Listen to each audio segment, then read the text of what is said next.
Agora a gente recebe aqui no estúdio a advogada criminalista Lília Frankenthal para repercutir a decisão da Justiça de conceder prisão domiciliar ao ex-médico Roger Abdelmaci. Obrigada pela sua participação. A gente começa já falando com o pedido mais polêmico, que foi o tal do indulto humanitário. E eu vou pedir para você explicar o que quer dizer isso e o que aconteceria se esse indulto tivesse sido aceito pela Justiça. O indulto humanitário, ele é concedido, ele pode ser admitido pelo procurador-geral, pelo ministro, e ele é concedido pelo presidente da República, se ele for admitido.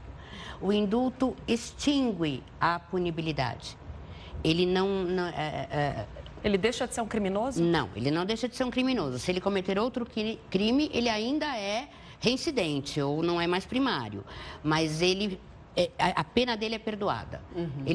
Desse processo? Desse processo. Né? Então, ele pode sair livremente e acabou, não tem mais nenhuma consequência prática para ele, a não ser estar lá anotado na ficha dele. Tá? O indulto foi negado, tá? O indulto humanitário, ele é dado nesses casos em que a pessoa está muito doente, ou ficou paraplégica, ou está numa idade extremamente avançada, e a prisão não tem condição de cuidar, que não é bem o caso. Bom, exatamente nesse ponto que eu queria falar com você. O Ministério Público se posicionou falando que foi feito um laudo sobre o estado de saúde dele e que não constatou a necessidade dele ser cuidado e transferido para uma prisão domiciliar dentro de casa. A juíza do caso entendeu que, como ele sofre de problemas cardíacos, está internado, inclusive com um outro problema de broncopneumonia, ela decidiu, diante desse quadro dele, de que ele teria sim que que continuar em casa, ter a prisão domiciliar. Como que a senhora vê essa contradição? Então, isso é muito complicado, porque tem que ter fé pública na perícia feita, né? Mas alguma coisa tá estranha, né? Nessa perícia, porque, inclusive, o ano passado ele tentou também a prisão domiciliar, que não foi concedida porque o médico disse que não era o caso, que ele poderia ser tratado na prisão. Então, ele ficou internado aí um mês, aí agora vai para a prisão domiciliar. Qual é o real estado de saúde dele, né? E aí entra num outro assunto muito complicado, porque um crime hediondo, um crime bárbaro que atingiu tantas pessoas, e a prisão não pode, então, montar ali uma condição dentro da própria penitenciária para poder cuidar dele.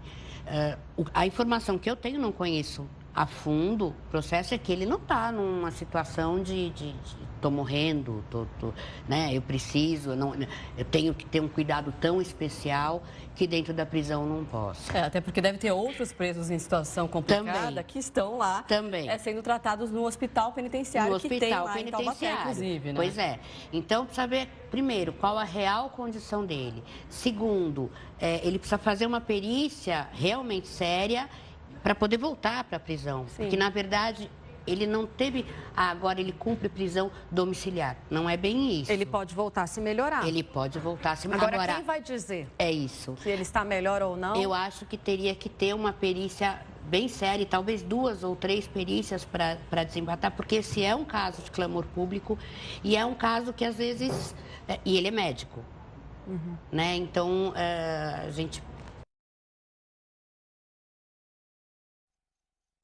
mas dele, pela própria avaliação do Ministério Público, que diz isso, inclusive eu até tenho aqui a fala exata do procurador, o promotor Luiz Marcelo Negrini, e ele assina o parecer. Primeiro, ele assina um parecer totalmente contrário ao indulto humanitário, e depois, a respeito da prisão domiciliar, ele fala que a perícia a qual Abdelmaci foi submetido não aponta a impossibilidade do cumprimento da pena onde ele já está recolhido, que é na penitenciária 2 de Tremembé. Pois é isso que está essa contradição.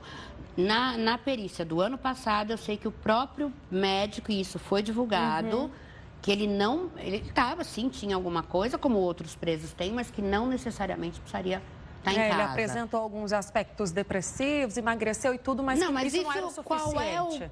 o preso... Que não passa. Que não passa. Não, ele não está numa situação agradável. Agora, do ponto de vista da legislação, né? É claro que as pessoas têm uma base legal, tanto é que a juíza teve essa decisão por meio das leis ali.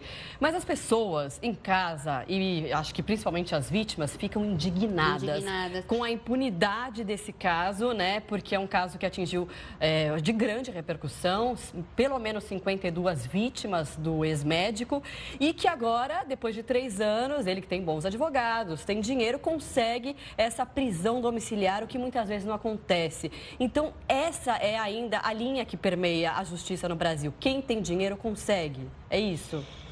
É, mais ou menos. Na realidade, teria que ser ao contrário, né? Já que há uma exceção na lei e há uma brecha na lei para isso, todo mundo que tem esse direito deveria conseguir.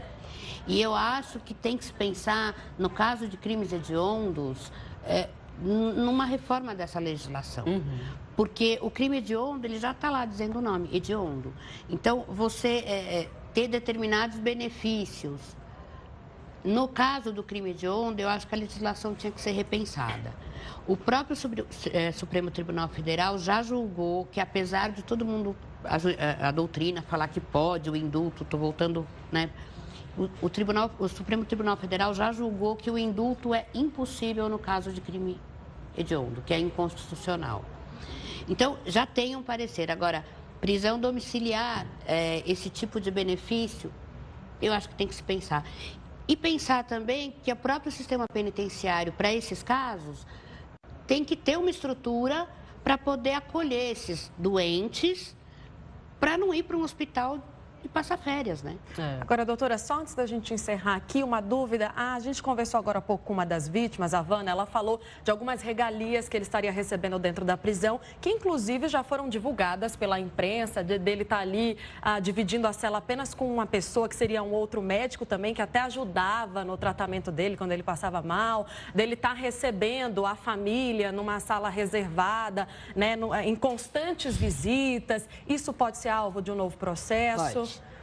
Isso pode, porque a até responsabilidade é do sistema prisional. Ele não pode estar lá recebendo nenhum tipo de regalia que outro preso não receba. Se ele está doente, sim, ele pode ficar no hospital penitenciário. Mas fora isso, ele não pode receber visitas em horários especiais. Isso não pode. E tem que ser feita uma investigação. Agora, por que não foi feita a investigação aí? Eu não sei, eu não tenho conhecimento. Se essas regalias realmente existem...